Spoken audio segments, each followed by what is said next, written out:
Idled Thai taxis go green with mini gardens on car roofs. Taxi fleets in Thailand are giving new meaning to the term rooftop garden, as they utilize the roofs of cabs idled by the coronavirus crisis to serve as small vegetable plots. Workers from 2 taxi cooperatives assembled the miniature gardens this week, using black plastic garbage bags stretched across bamboo frames.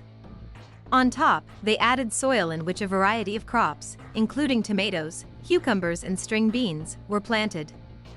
The result looks more like an eye-grabbing art installation than a car park, and that's partly the point, to draw attention to the plight of taxi drivers and operators who have been badly hit by coronavirus lockdown measures. The Ratchapruk and Bovorn taxi cooperatives now have just 500 cars left plying Bangkok's streets, with 2,500 sitting idle at a number of city sites, according to 54-year-old executive Thapakorn Asawalarkal.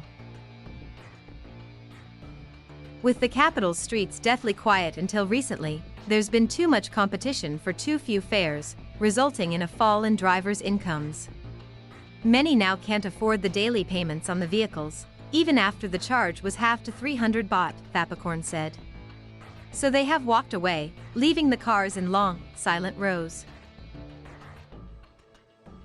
Some drivers surrendered their cars and returned to their homes in rural areas when the pandemic first hit last year because they were so scared, he said. More gave up and returned their cars during the second wave. Some left their cars at places like gas stations and called us to pick the cars up, he recalled.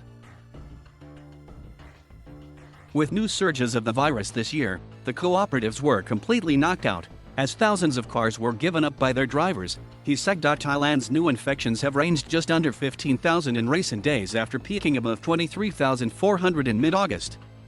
The government hopes the country is easing out of this wave, which has been the deadliest so far, accounting for 97% of Thailand's total cases and more than 99% of its deaths. In total, Thailand has confirmed 1.4 million cases and over 14,000 deaths.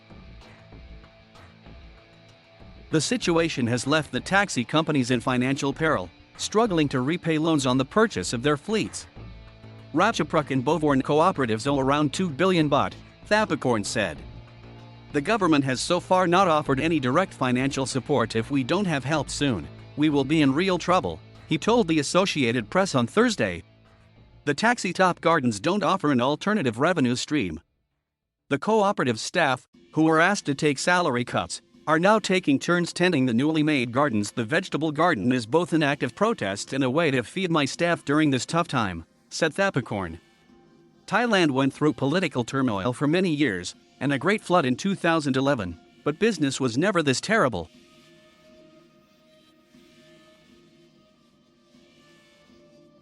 Thank you for watching. Please subscribe.